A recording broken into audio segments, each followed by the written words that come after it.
Welcome to Journey with the Jays on Real 1100 AM radio. Spenser, JB, Jake, John, all here with you today. How's everybody doing? Doing well. How about you? I am loving life right now. Moved into a new apartment. Everything's good, but we got to start. We're going to start with football tonight, guys. And I want to start with the game of the year on Monday night. The Baltimore Ravens beat the Cleveland Browns 47-42. Lamar Jackson had some cramps, and I put quotation marks around cramps because there are a lot of theories that I want to get into with you guys on what actually happened. But him and Baker Mayfield went back and forth. It was a duel. Nick Chubb was phenomenal. Kareem Hunt was great. It was just a really exciting football game from start to finish. So, John, let's start with you. What did you think of that Monday Night Thriller? Oh, that was crazy. I thought that the him coming back right when Trace McSorley went down was a little bit. Hey, what's going on, Brian? Nice of you to join us. I thought that was a little bit fishy that Trace McSorley went down, and right as he went down, Lamar was coming out. I felt like that was more for TV dramatic effect. The timing.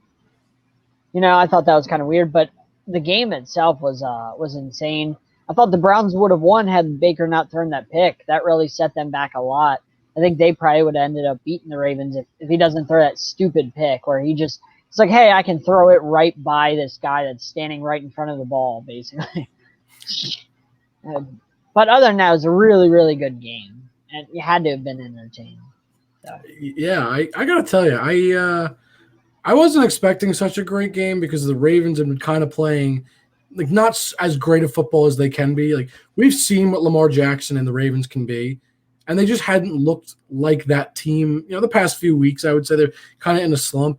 And I figured, the Browns are going to they're going to play a nice game. They'll play well. It may be close, but I wasn't thinking, 40 plus points each team. I was thinking like maybe 20 something to 30, 20 or something for one team and 30 for the other. So I was thinking maybe Browns win let's say 30-ish to 22, kind of around there, which was I figured, all right, Browns defense is not incredible, but it's not bad. They'll hold the Ravens offense enough, but the Ravens offense will get going. Browns offense will do what they do. They'll score points, and that'll be the end of it. I was not expecting basically just a shootout is what we saw. But that fourth quarter, that's where it came in. I mean, the first three quarters, it was good. It wasn't amazing, but you want to talk about game of the year. I think it's quarter of the year. That fourth quarter was wild. I mean, just wow. I mean, that was awesome. And look, Baker played a really great game, and I just want to give him third highest scoring game in Monday Night Football history. Interesting. But I want to give kudos to Baker. I know, we just talked about the interception. I agree that was a killer, but I got to give him some credit. That was a really great game on his part. He played really well. The whole team played very well. So kudos to him. I know we've picked on him a little bit, but good for him. And it was good to see Lamar Jackson finally, really playing at that level we like to see, that we know he can play at. That was good to see. It was a great game though. If you watched it, I don't care who you're a fan of, that was an entertaining game. That was awesome. How can you not love this Browns team at this point? And I hate the Browns. Baker Mayfield was the guy I wanted the Giants to get. I thought, he was the answer against the quarterback that I almost drove off the road when New England made the trade to Baltimore. And I said, we're going to get Lamar in the second round. We couldn't get Baker. We got Lamar. And sure enough, New England traded to Baltimore. The rest is history. But, to see these two guys play that type of game and Lamar coming back from the cramps and, just a phenomenal game, entertaining. And you got to give Cleveland a lot of credit because, everyone's expecting them to fail. They are the lovable losers of the NFL, and they're having a great year. I would have liked to have seen them won the game, but, Baltimore is still a little bit better, even though they're having a somewhat of an off year. I think teams have schemed Jackson a little bit different, and I think he needs another receiver out there to help him. But, what a great game. Before I get to the cramps, I just want to point out the fact that, and I know these are weird times with COVID-19, but that stadium is one of the few stadiums that allow certain fans in. ESPN kept showing the fans every time Cleveland scored, and they were cheering like they just won the Super Bowl. And there were a lot of Cleveland touchdowns. But then on the flip side, they would show the Ravens, Lamar would bust open some crazy play. They would show the Cleveland fans, and they were depressed. And it really added to the experience. I don't know if any of you guys can attest to that. I thought that was awesome. It was just, what? It's nice to see fans in the stadium in the first place. Like we're not used to that in this crazy year. So that in the first place was nice. But you're right. It made you feel like you were at the game almost, seeing the highs and the lows, because you're thinking, oh, I can attest to that with my own team. I know how that feels. And you're right. It's not something you think about normally, but like in this wild year, it's a little thing like that just it's so much better. I'm with you. It feels nice. Fans, what are they? People go to games? I think there were probably 7 people at the game, and they kept showing the same 7 with like face paint and everything. JB, you brought up the cramps. John, I saw you do the quotation marks I did earlier in the show. We got to talk because there are a lot of rumors floating around. So I don't know if you guys remember the infamous Paul Pierce moment back in the day, and I think it was the playoffs or the finals. I'm not sure which. He had cramps. A few years later, he comes clean, and he said he just had to go to the bathroom. So I guess, John, let's start with you. Were these actually cramps for Lamar Jackson, or did he just have to take a number 2? What do you think? It's a coincidence. It's a coincidence that he was playing the Browns. Our comment said Lamar got an IV and an ice bath per reports to help with the cramps. Of course, they're not going to say that he went to the bathroom and that's why they potentially lost the game that would have cost them their season. Like, they're not going to say that. They're going to say cramps. They're going to make something up because they had no idea initially. Remember when the sideline reporter, forget her name for ESPN, but she had said that nobody knows why he went back there. There's no injury to report, so they didn't report cramps. They didn't have anything to report, so chances are it was probably the number 2. I just want to say our careers have hit an all-time high that we're talking about bathroom issues. And we haven't even mentioned OBJ. Listen, it happens because, believe me, football, you're out there for so many hours. I'm sure who's the guy at ESPN that would tell the story, when they had to go to the bathroom, the lineman guy. I think Schlereth. Oh, yeah. Stink. Yeah. Stink. Yeah. They would just go, because. Yeah, he went in his pants on the sideline. Listen, I only played in high school. I would not do that. I don't care. But I can understand. You know the hassle it is to put on pads? Well, he said he didn't mind doing it because it actually kept the other lineman on the other team away from him because he stank so bad. This might be my favorite conversation since we've started doing this show together, guys. What was amazing about that moment, though, was, McSorley comes in for a few plays. The Ravens offense looks terrible. It's 4th down. McSorley gets hurt, twists his leg, and out of nowhere, Jackson, and John, you said it was fishy. I thought it was just a great moment. Comes back out there for 4th down. Someone gives him his helmet, runs on the field. What does he do? He throws a beautiful ball to a wide open Marquise Hollywood Brown for the touchdown. That was one of the coolest live moments I've ever seen. He was trying to imitate Michael Jordan with his flu game, and you'll never imitate that. I think I know who he's really trying to imitate. I'm going to bring it back to baseball for a second.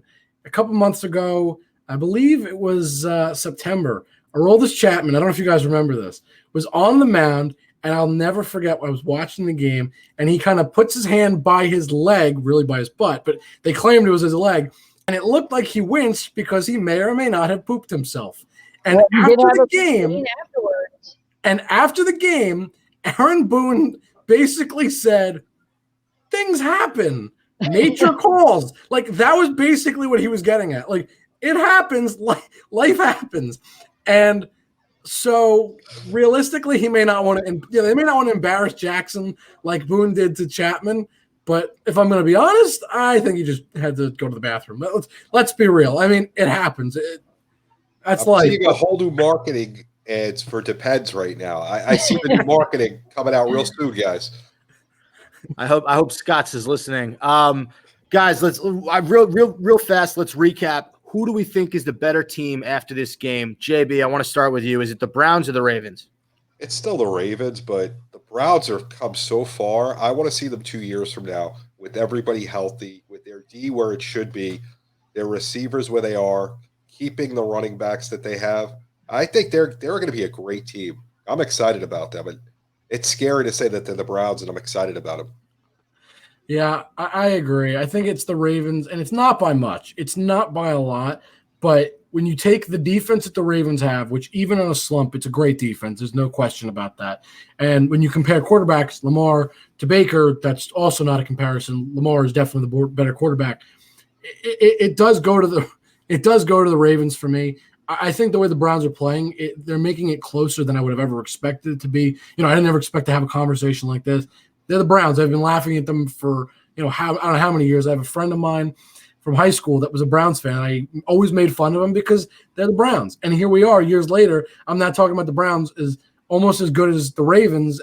Look, credit to the Browns, but for now it goes to the Ravens. But I'm going to tell you right now, I give them a couple of years. I'm with JB. I could see them being the better team. Like, it would not surprise me with the way this Browns team, the way they're built, they could be better in a couple of years. Just at the moment, I think I would have to put the Ravens just a little bit above, mainly because of the defense and Lamar. But it's close, very close. So I have a couple points on this. First of all, Baker got the fifth-year option.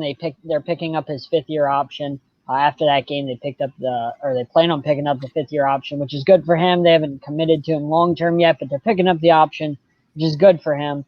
I'll say the Browns are a little bit overrated. I think the reason that they're so good is because of Kevin Stefanski. I think this team wouldn't be where it's at if he hadn't done such a great job. He's basically like Sean McVay with Jared Goff.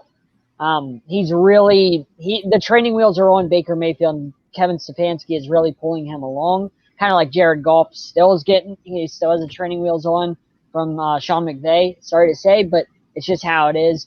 He's really the reason that team has any chance, and that they're 9-4. He's the reason. I mean, it has to be Kevin Stefanski. And then your other thing, the Ravens are way better. They swept the Browns. They swept them. Anytime you sweep a team, clearly you're the better team. Most teams don't sweep other professional teams, in 2 games in a season. So the Ravens are clearly the better team. All right, let's move on. I want to get to maybe the biggest surprise from last weekend, and that was Jalen Hurts and the Philadelphia Eagles beating the New Orleans Saints 24-21. Hurts was 17-30 from the field for $167 and a touchdown. Also ran for 106 yards on 18 carries. Miles Sanders, who was also fantastic in the game, said following Hurts' performance, he played awesome today. The tape shows for itself. He's so confident and he's a natural leader. We just needed that, and he gave us that spark to start from last week. This whole team did a hell of a job. So, JB, I want to start with you. Do we think Jalen Hurts is the future quarterback for Philadelphia after his win against the Saints last weekend? Can we name him the starter already? What are we waiting for? Why did it take – what week are we in? We're going into week 15. This was a winnable division for Philadelphia, and they threw it away. Yeah, but they threw it away. They should have 4 more wins. John, they gave away games by playing Carson Wentz. But the division's so bad, they still have a chance. Yeah, but now it's a lot harder. This was just a bad move completely, and they need to make Jalen the starter. I think he's breathing life into the team. Carson Wentz is a decent quarterback, but when it comes down to it, he always got hurt. He couldn't stay healthy. And this year he's been awful. I don't know what it is, if he's maybe has an injury that they're not reporting, if he's just not, if something's different, but there's something wrong with him, so you need to get him out. Jake? Yeah, I hate to say it. It's always painful as a Giants fan to have to talk about the Eagles and give them praise, but look, it was the right move. And there's a couple reasons I thought it was the right move. First of all, Carson Wentz was playing god-awful football. It was terrible. And you got to give Jalen Hurts a chance just to see what he can be. I mean, we don't know. We didn't know what he was going to be. And, this is a comment from Facebook, and I think this really says it to me why I think they won. The Saints had a streak of 50-plus games without a 100-yard rusher, and it got snapped. I think that was the biggest thing for the Eagles that I look at is not only did they let one person by two people. Yep. I was going to say, not only did one person have 100 yards, but two. But really, for me, the thing is that Miles Sanders had over 100 yards rushing. They finally did what I've been saying Doug Peterson needed to do, which was get Miles Sanders going. Guy's awesome. But kudos to Jalen Hurts. What I'm going to say is this: was he amazing? No, he was not amazing in terms of throwing the ball. But I think what made him amazing was he's got the dual threat. And I know I've talked about this on the show before. Dual threat quarterbacks are the future. And Jalen Hurts is far more mobile, clearly, than Carson Wentz. It's obvious to me, having watched what I saw, Jalen Hurts is a more mobile quarterback, and that's the truth. I would much rather an okay passer, but a mobile quarterback that can use his legs and make plays out of the pocket, as opposed to a pure pocket passer that can throw for 300 yards every game. The only reason I want that, I don't want my guy stuck in the pocket if the pocket collapses. I don't want him taking the sack. I want a guy that can get out of the pocket and move, and that's why I think Jalen Hurts should be the starter and why they did so well. He was able to get out of the pocket and do something that Carson Wentz really hasn't done all the season. He hasn't gotten out of the pocket and made those extensive plays like Jalen Hurts did. That's a big thing that he has. And so naming them the starter this past week, and I believe they named him the starter for this upcoming week, I think that's the right move. And I think Doug Peterson's finally, maybe he's listening to us and he's wising up, because this was obviously the right move. It was no brainer especially with the way Carson Wentz was playing. It should have happened weeks ago, but at least he finally did it. I actually, if you remember our Sunday show last week, my lock of the week was the Eagles, and Spenser joined me in that. He agreed with that, and Jake was against it. We were all over the Eagles. That was my lock of the week. I was all over them, and I like that pick. Yeah, so my lock of the week came through for whoever bet on the Eagles there. And, it was just, like I said, a spark that really gave them a chance. They were at home. Their backs were against the wall. Taysom Hill hasn't been playing great. He hasn't faced defenses that, have really much talent. The Eagles, although their defense hasn't been great, they have a lot of talent. So they gave Taysom Hill some trouble. Actually, most of the game, Taysom Hill had trouble. So I felt if they could stop Taysom Hill, slow him down, then they had a chance. And Jalen Hurts gives them the RPO opportunity, which makes you have to then defend, Jalen Hurts or Miles Sanders or maybe the pass, which you really didn't have that with Carson Wentz, that RPO option. And that's a different dynamic for that Eagles offense. And like I said, it brings life and maybe saves Doug Peterson's job, which he doesn't deserve to keep that job anyway, but another story.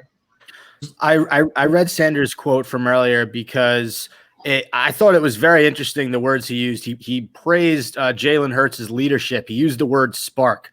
Carson Wentz was not getting it done on the field, and you could tell his teammates sensed it. They knew that he kind of didn't have it this year. And when you know that the leader, and I use quotation marks around that too, because he hasn't been that great of a leader this year. When you know your leader isn't believing in himself and he's not playing to the best of his ability, you tend to not try as hard either. And you saw when Hurts went in there, obviously he's a different quarterback than Wentz, but he had that, I don't know, that quality that Wentz has been missing all year, and guys rallied around him. Sanders had the best game of his season so far. He was phenomenal on Sunday. I think he rushed for 120 plus yards or something. 115. 115 there, right there. But you just felt a different energy with Jalen Hurts that was lacking with Wentz. I know Peterson did not want to make the move. He waited as long as he could. But when guys aren't rallying around your quarterback, you have to make a change. And I think Hurts might be the future of the Philadelphia Eagles. I know it's early, but he looked pretty good. I think the thing that Hurts had that you were talking about, Spenser, was confidence. I think that's really what it was, confidence, because I haven't seen a confident Carson Wentz, and a confident Carson Wentz is not a bad quarterback. He's really not. But when he lacks confidence, he's terrible. And the other thing is that I wanted to really quickly add, I think the other reason the Eagles managed to pull this win off is, they didn't let up a sack in the game. The Saints had no sacks, and their defense had 5. So the big thing that I want to talk that I think is important. I mean, yeah, it's great the defense had 5 sacks, but more importantly, the offense didn't let up a sack. And part of that, like I said, I talked about Jalen Hurts. He's a mobile quarterback, right?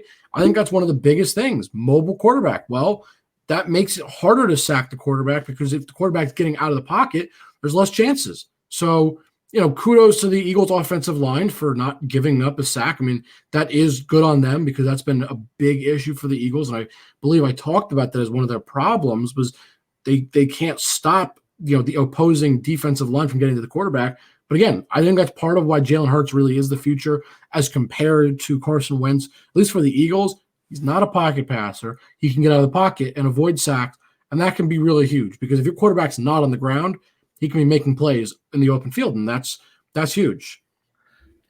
JB, you can take one quarterback for your future franchise quarterback, Jalen Hurts or Daniel Jones. Who are you taking? Jalen Hurts all day. I agree with you. I'm with you too. A quarterback that's mobile. As a Giant fan, I remember back in the day, Randall Cunningham schooling us, and he didn't run like the guys run today. Randall, but he used to move. Randall, he was the prototype to today's quarterback. Him and Michael Vick. Well, he was before Michael Vick. Well, I'm just saying, those are the two guys that really revolutionized. You're right. And it was something to watch. I mean, as a Giant fan, you hated Randall Cunningham, but you loved him at the same time because he was the most exciting player, at the time. And he just used to be able to get out of the pocket, avoid sacks, and yet he still had a great arm, and it was just a fun guy to watch. The one thing I loved about Jalen Hurts' performance, 0 interceptions. And unfortunately, throughout Daniel Jones' career, that hasn't really been the case so far.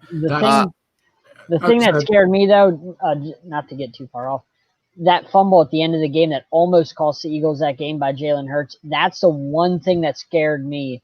He's got to hold on to that ball because they nearly threw that game away by that awful that fumble was absolutely terrible at the end of the game when they were trying to wind the clock down. And then they just made him take knees the next possession because they didn't want to run the ball. So he's got to hold on to that ball. Other than that, he did great. The one thing I was going to say, Spencer, to your point about talking about who would you take, Daniel Jones or Jalen Hurts, the main reason I was going to take Jalen Hurts, well, yes, he made that mistake. Daniel Jones is a turnover machine. I mean, guys, I think he's had 2 games, maybe 3 games, and it was just this season. It was the past few games that the Giants won that he didn't have a turnover, but that was it. Other than that, it's been at least one, I believe, every single game except for a handful, which is, that's the problem. Even though Jalen Hurts, you're right, John. I know exactly what you're talking about. You're not wrong. At least it was, it was at the end of the game, but that was his only real big blemish in terms of turnover mistakes like that. Daniel Jones can't say the same. So again, that's another thing that I like about Jalen Hurts, and I didn't think about it until John said it. Turnovers, big thing, and keeping the football is huge. Next up, the Buccaneers get back on track. They get a convincing 26-14 win over the Vikings. Brady threw for 196 yards and 2 touchdowns. Ronald Jones had a very solid game, although he got banged up at the end. JB, let's start with you. What did this win tell you guys? I'm sorry. JB, let's start with you. What did this win tell you? And do you think that the Buccaneers can make a run in the postseason with Brady at the helm? It was the Vikings. The Vikings are an up and down team. You don't know what you're getting when you play them. This doesn't tell me anything more about Tampa than I knew already. When you have Tom Brady, you always have to give them an opportunity that they could go far. He's just a great quarterback, probably the best we've ever seen, or at least has won the most we've ever seen. Does that mean that they're going to win this year? I don't think so, but I think that they're going to make it difficult for whoever is there. Yeah, I agree. Look, they won, which is great and good for them. But again, you're right. I like what JB said. You played the Vikings. And the other thing is they didn't beat up on the Vikings. They won by 2 scores. That's it. I mean, you know what I mean? That's, for me, for it to be a convincing win, I'm looking for 3 or more, and they just didn't do that. They played well. And do I think they're a pretender or a contender? Yeah, I think they're a contender because, JB, you also said this. You kind of said everything I was thinking. Tom Brady makes them that. And the defense is not bad. So do they have a shot? Of course. But if I'm being realistic, I also don't see them, I don't see them winning the Super Bowl or getting to the Super Bowl just because I think they're better teams. But do they have a shot? Of course they do because Tom Brady's on that team. If it's any other quarterback, I'd be sitting here saying absolutely not. But Tom Brady is the reason I think that gives them at least some chance. Do I think it's a good chance? No, I think there's a lot better teams. but I do think it's some chance at least.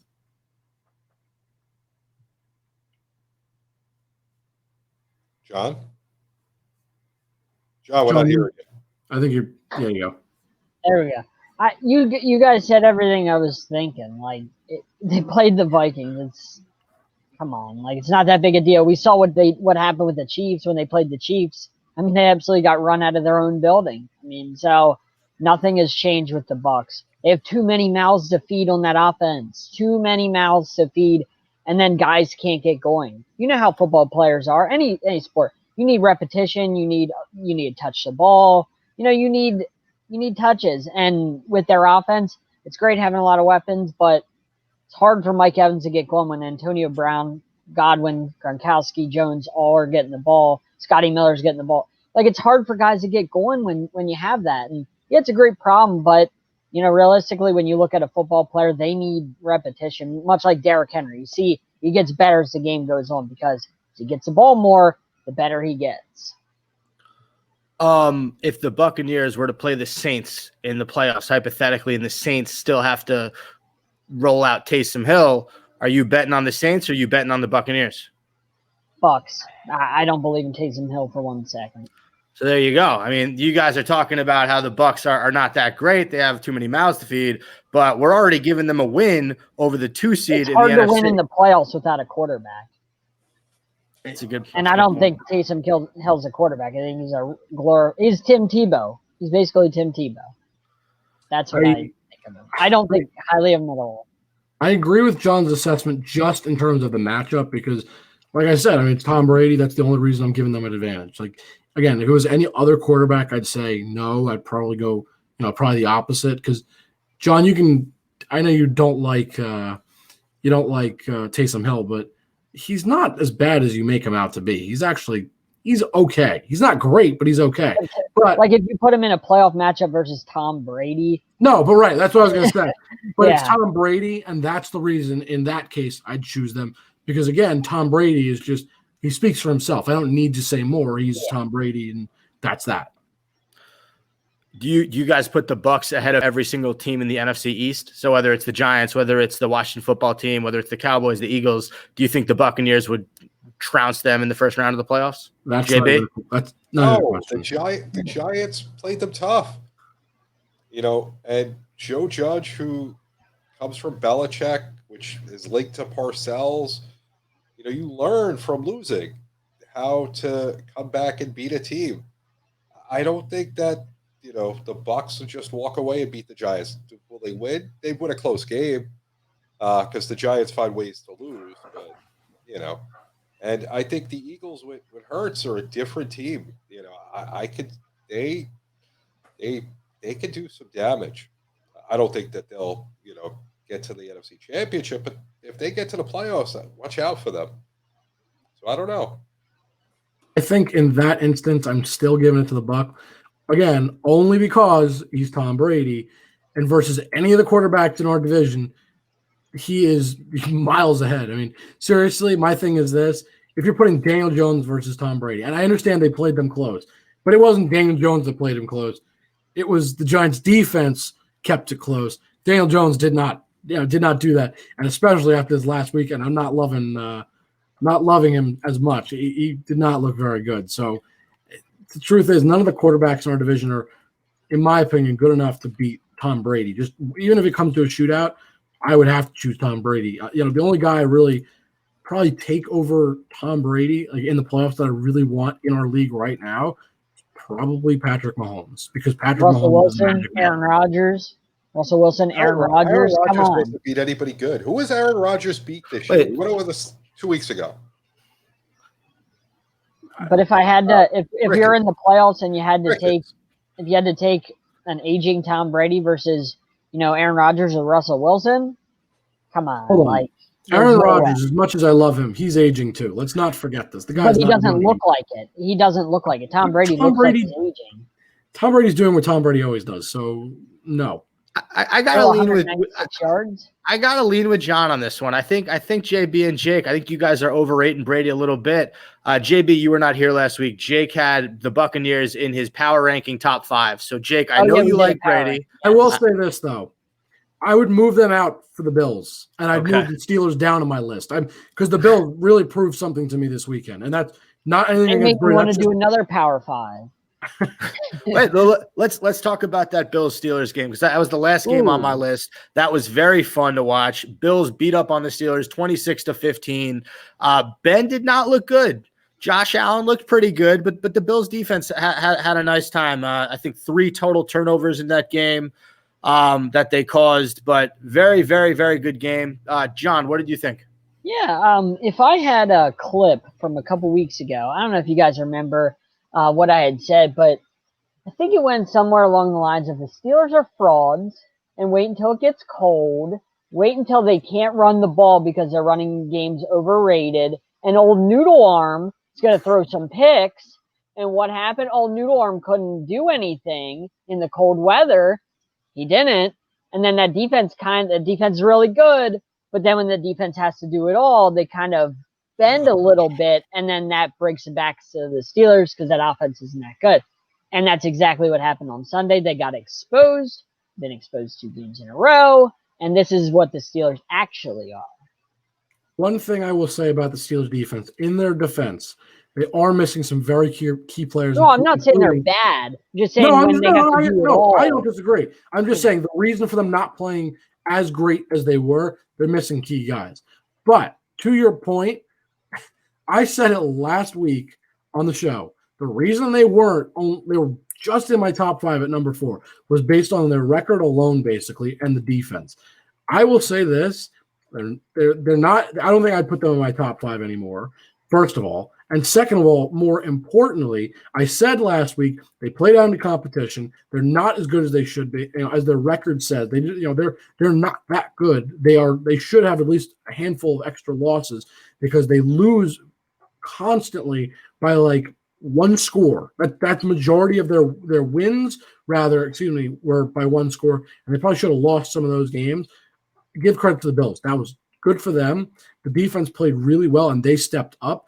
And the Steelers did exactly what I was afraid they would do, which is not play to the level that they can. Like they're good, but if I'm being honest, I do think they're overrated. I agree. And I believe I said that last week that I do think they're a little bit overrated based on just based on record.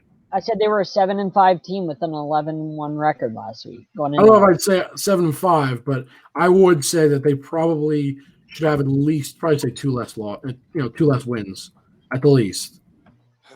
You guys are forgetting one thing. Tomlin. Tomlin is one of the best coaches in the NFL. Look what he did last year. These games mean nothing. The Steelers' schedule is messed up because of the Ravens game from Thanksgiving. It threw off everything. They had no intention of trying to go 16-0. They weren't looking to do that. It doesn't mean anything to them. For the Bills, this was an important game because this shows they're legitimate. If you're the Bills, you go into this game, you want to win this game because it shows you're a real team, that you can take this conference and you could put it on its head. The Steelers, they already think that that's them. They're not going 16-0, 15-0. Well, they could care less about that. All they want to do is make the playoffs, have a good seed, 1 or 2, and whatever. The number 2 is not getting that extra bye this year, but they don't care. They just want to be in that one of the top 2 spots. Tomlin's not concerned with anything else. Stop worrying about the Steelers. They're going to be fine.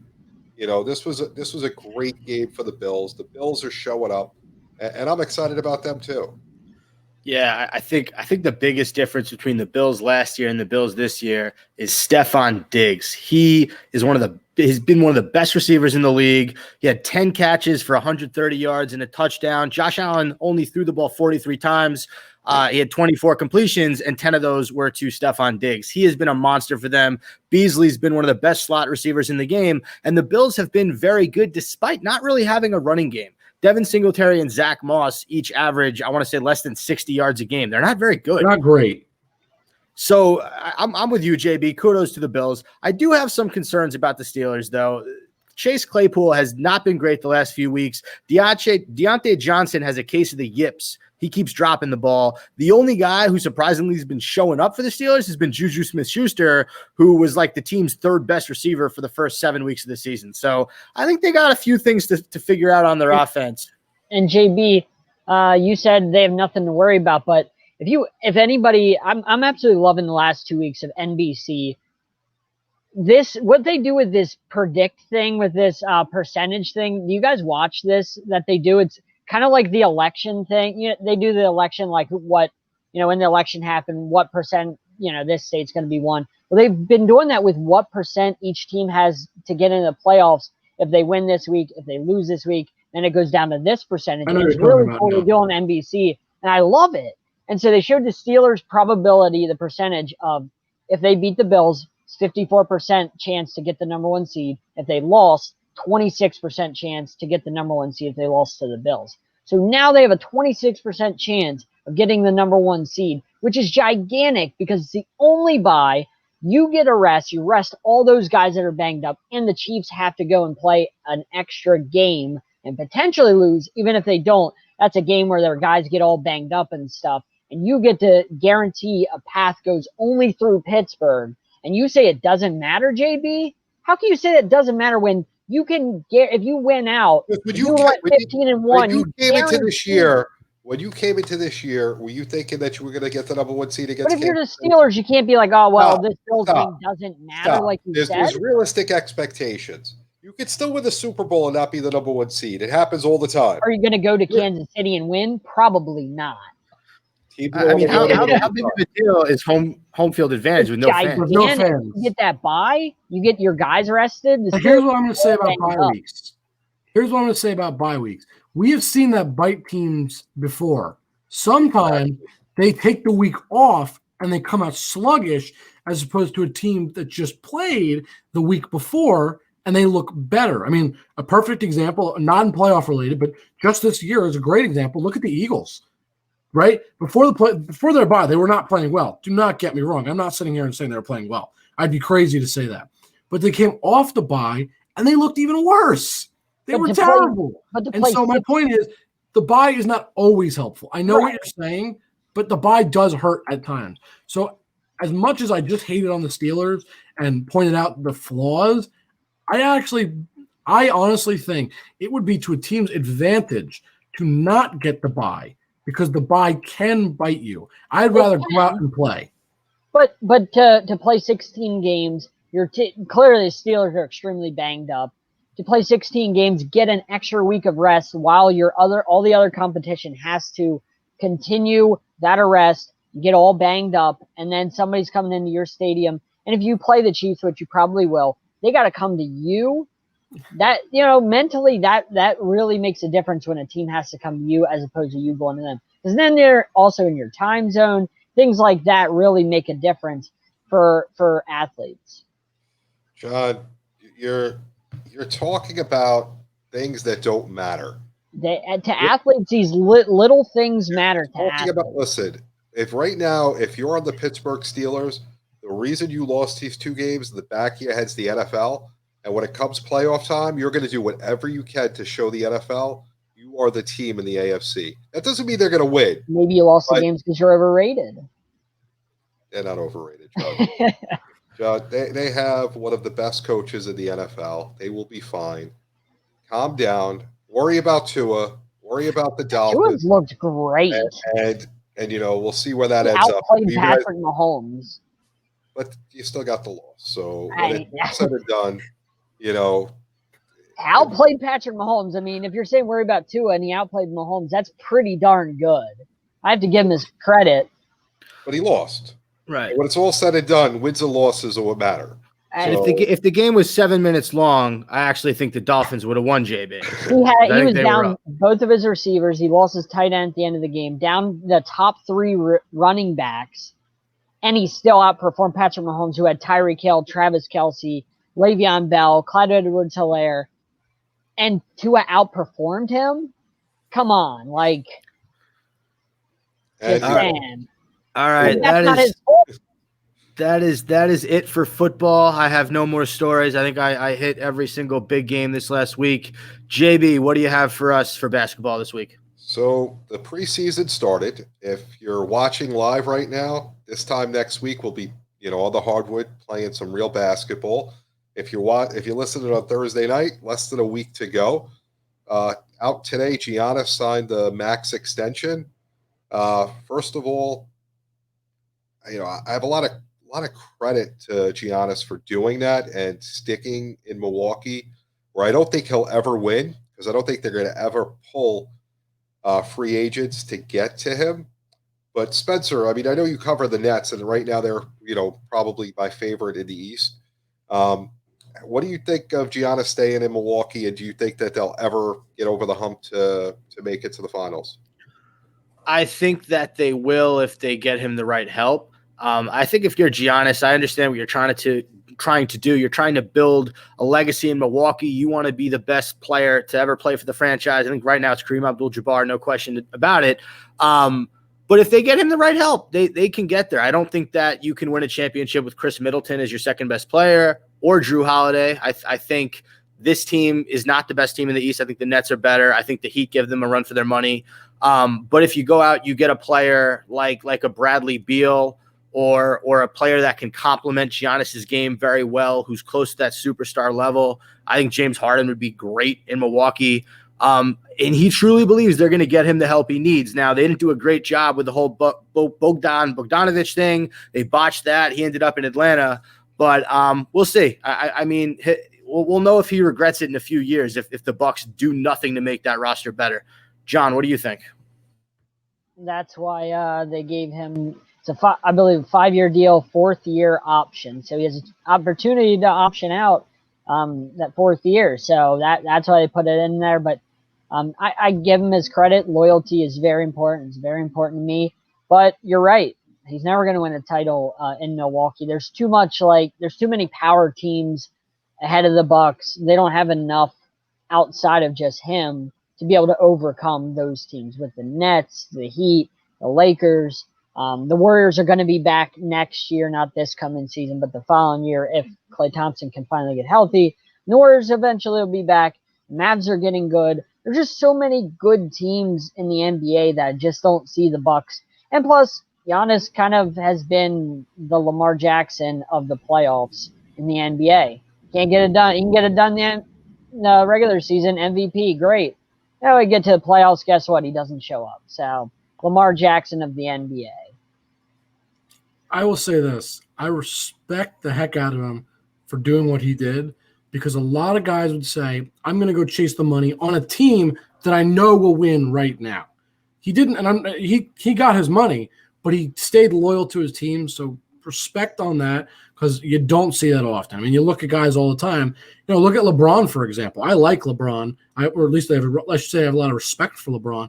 But look what he did, right? He's chased money his whole career, and he's chased championships his whole career.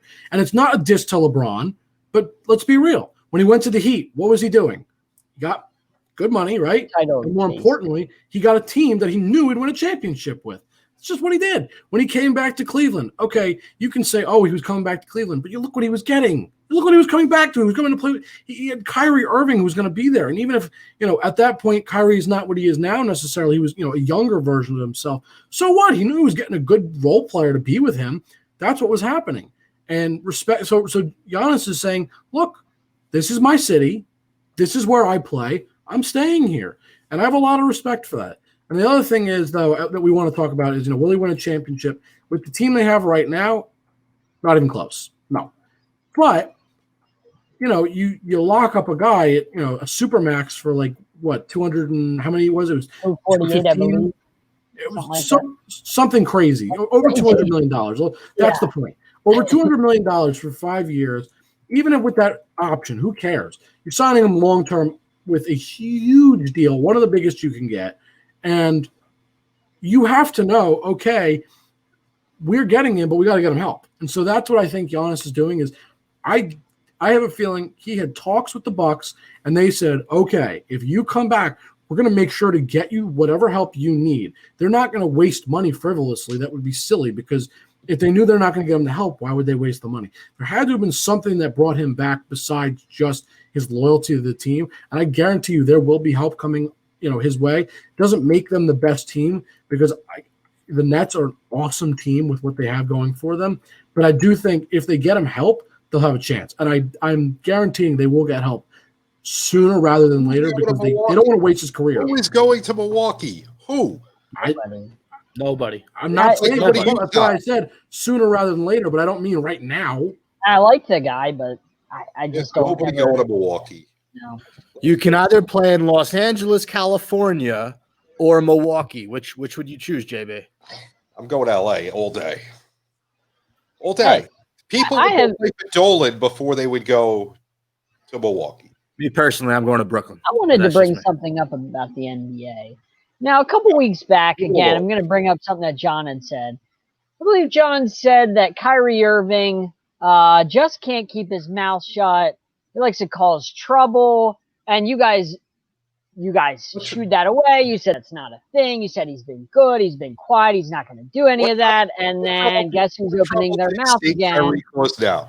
He's all over it again. Kyrie can't stop talking about other players. Can't stop talking about LeBron James. So I'm curious what you guys have to say about these Kyrie comments and him opening his mouth all again. Because What did he say? because What LeBron did was he asked say? about it. LeBron was asked about it, and LeBron kind of shooed it away so that way this didn't explode into something. What did he say? You didn't see any of the Kyrie stuff. Are you talking about the pawns comment? Because Yeah. we're past that. All right. Well, I'm so just saying. he wrote in the Instagram. He called the media Kyrie. pawns.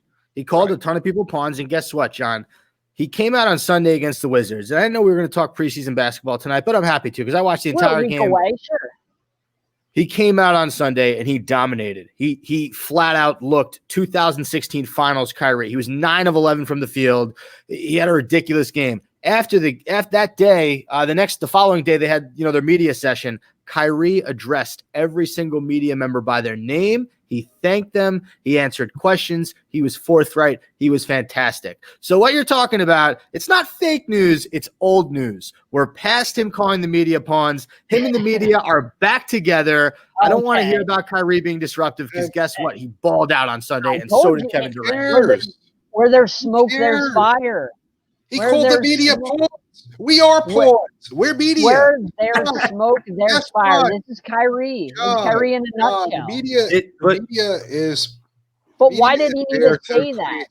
John, why did he have to say that? But is it negatively affecting the team is what I want to know. If you listen to Kevin Durant get interviewed, he sounds as happy as he's ever sounded in his career. Steve Nash talks glowingly about Kyrie. They start losing games. All right, but until then, it doesn't matter. This is Kyrie, and this is kind of like I'm saying. This is what he said, and this is what's going to continue to happen. This is him, and he's not going to stop. And you guys told me that, huh? I haven't heard a team yet. Who are they losing to? It's preseason.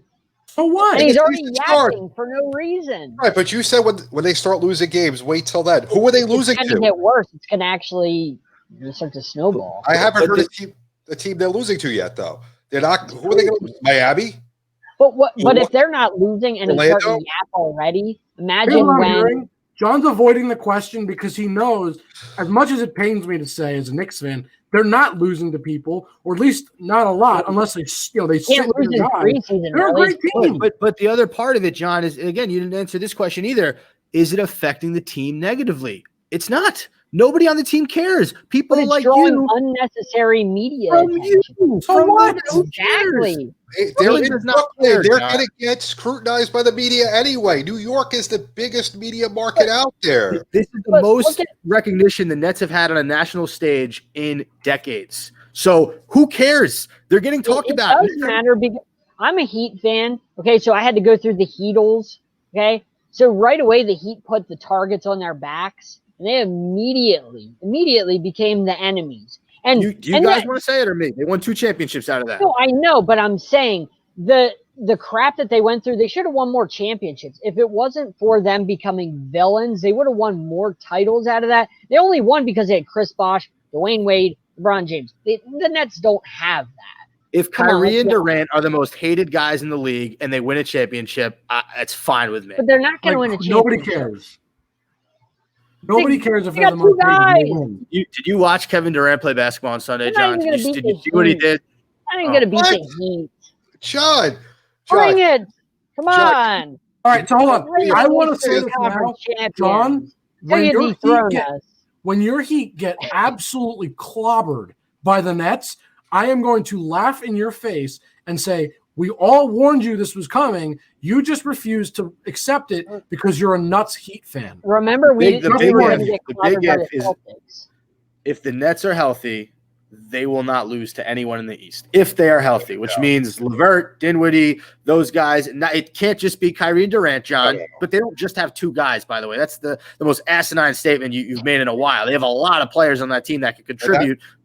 And that's why last year was so great, was because when Kyrie and Durant were both not there, the other guys got key minutes and developed. That's why this year with Kyrie and Durant, and now you have all those guys that had important minutes, and you had a good season, watch out. The Nets are going to walk through the East. I think they're overrated. I think this is the Browns. This is the Browns. No, not at all. Wow. Hold on. When the Browns came together and created that super team, this is what the Nets are. No. We don't even know what Kevin Durant is over a full season. Hold on. Do the Browns off of a major injury? Do the Browns have a single player that won a championship on that roster? Just yes or no? I have no idea. 53 guys. The answer is no. No. They didn't. But guess what? The Nets have not one, but two, with multiple championships between the two of them. And that's just their superstars. That's just their superstars. I'm not talking about the rest of the role players that are on this team. That I'm not talking about anybody but those two. You have two guys that are going to take over games, and you have I know Spenser can attest to this. They have a good team around those two. It's not like it's just Kyrie and KD. There are other guys on that team that will play well. You are out of your mind. Have those other guys ever played any meaningful games? Not counting Durant, not counting Kyrie. Have those other guys played real impactful games? I can ask Spenser because Spenser watches his team more than anybody. So Landry Shamet was in the playoffs last year. Dinwiddie's been in the playoffs. LeVert's been in the playoffs. Both those guys are the Nets, of course. Jared Allen's had some playoff experience. DeAndre Jordan's clearly been in the playoffs. I can't say those guys have had finals experience, but they've all been in the playoffs, John. Have they done anything? Hold on. I mean, his argument is just changing because you're wrong. The first was, did they have experience? Now, have they done anything? Dinwiddie and LeVert played well in the playoffs. Jared Allen grew up in the playoffs. When they lost that series to the Sixers a few years ago, that team really learned from that. And this last season, even in the bubble, the Nets got swept by the Raptors, but it was the bubble Nets. And there are a lot of guys on that team who are coming back. So John, this whole, are they battle tested? I mean, have they all been in the finals? No. Have they all been in the playoffs? Yes. These are questions you have to ask. Well, and I'm curious who their coach is. D'Antoni, correct? No, it's Steve Nash. And D'Antoni. They have D'Antoni. He's the offensive coordinator. Jacques Vaughn's the defense coordinator. It's like the dream team of coaches. Well, that's good. That's good that D'Antoni is not the head coach, because wherever D'Antoni goes as the head coach, I don't believe in D'Antoni. That's all I'm saying. I do not believe in D'Antoni. He's not the head coach, so why does that matter?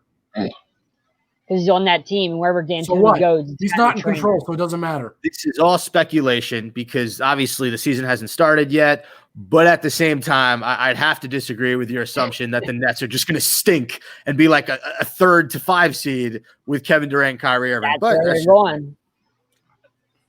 John, I don't know what bounced in the second. John, we have talked about this before. You have a real problem with the crazy pills, and I don't know where you're getting your supply from. I don't know what possesses you to constantly take them, but you got to stop. You got to stop, buddy, because you're losing your mind. We're happy to wild accusations. This might be the most wild one I've heard yet. That was like the equivalent to saying Kyrie and LeBron can't win together. Ridiculous. It's a similar situation, right? I mean, we all agree it's a similar situation. Two superstars, two awesome superstars. Next, you're going to tell me that Baker Mayfield and Kyrie Irving, they're the same guy, too, for the Browns and the Nets. No, I'm not Kyrie. I don't believe in some of those weird things that Kyrie believes in. Flat earther. Oh. That has nothing to do with the ability to play basketball. I care about. Can the guy play the point guard and score points? Does he not play defense? That I won't say.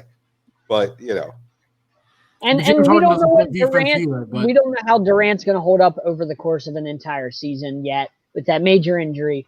We don't know. We don't know how his body's going to respond. He's been off for a long time, so That's a big question mark too. Because he looked great in 7, but that's a big question mark. I hope he does well. I like Durant as a player. I always have, but that's a big thing coming back from a major injury. Real quick, do you guys want to laugh before we finish the show? Please Absolutely. take a look at what James Harden looks like suiting up for the game tonight. I actually saw a clip. He already hit a few buckets, but just take a look at that image and tell me what you guys are seeing. Here, I'll share the screen for our viewers so they can see, what we're talking like a Cam Newton type of outfit. Oh, it's bad. Give me 1 second here, and we'll get that up. And if you guys are not, if you're listening to the Thursday, go on Twitter and look it up. Go to Journey with the Jays. Do we retweet it? I'm sure we can. Honestly, it's a viral image. This one's from Coley Mick from Barstool. His caption is hilarious, so that's why I sent it to you guys. Here we go. So it's on the YouTube show. This is James Harden at the moment. Let's just say to everyone listening on the radio, he looks hefty. You've definitely seen the picture by now. His beard looks amazing. He pretty much looks how I wish I was. Is he trying to be Santa Claus? Yeah, that's a good question. He definitely packed on the pandemic 15, if that's a thing. But man, I mean, look, that's every guy's dream, right? You get fat, you tack on some mass, and you still just take dudes to the hole. JB, look at me. I'm a thick guy. You know I can take people to the hole. I'm impressed that he can still play in the NBA. We're not talking about, I'm not talking about the schoolyard where I used to hustle guys at their lunch money. But this dude's in the NBA and he's a top player. That's impressive. And Spencer, we haven't seen it. We haven't seen JB come to your town and play a pickup game. So we need to. We're gonna tease that for the longevity of this radio show. It'll eventually happen. But wait till it happens. It's gonna be on. We're gonna have to do it on video though. It's gonna have to be video, so people can watch me. But yeah, I mean, anything else before we go tonight, guys? Nothing going on for me in the NHL, and I don't think anything's going on in the MLB, right, John? I had a topic, but I want to bring it up next week. How many days till pitchers and catchers now, John? Is it 52, 51? It was 68 last Tuesday, so now it's 61, I believe. I need an update every single week until 1 day. He's right around the corner. Just remember, Spencer has a computer, so he doesn't need you to tell him that. He just wants to hear you say it. It's right around the corner. We're all excited. The green grass, throwing a little grass up in the air, rubbing the dirt. Last quick comment, and then we're going to wrap up. I'll throw to JB to wrap up.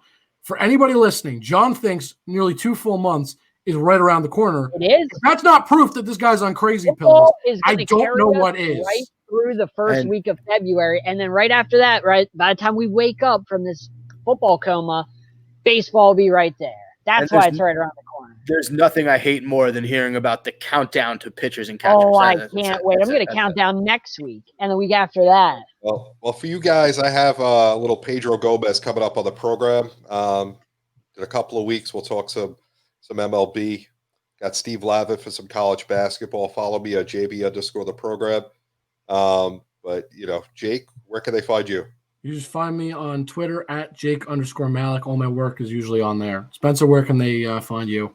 You can find me on Twitter at Mr. Saw42. I host the Last Resort Sports Podcast and Fireside Nets with Spen and Nick. John? You can find me on Twitter, BlueHawks13, and then also Thursdays, Fantasy and Flavors. You can 7 to 8. I cover the Baltimore Ravens on there. JB covers the Chargers. And just a little heads up, the program will be having its 100th episode probably next week. I have some great guests. I got Jake Malik, John, and Spenser. I don't know how I was able to get them on the show, but they're going to be on for the 100th episode, so I hope everyone comes and listens. JB, I'm going to need my check, by the way, for that. Yeah, I'm going to need a bigger check, just a reminder. I'll take double what I'm making. But this has been a Journey with the Jays Tuesday night. Listen to us on Real 1100 Thursday 6 to 7. Big thanks to Mark Berry for the music at AMG Records, and Heater with the lines with their app. But this is Journey with the Jays. Have a great night and see you next week.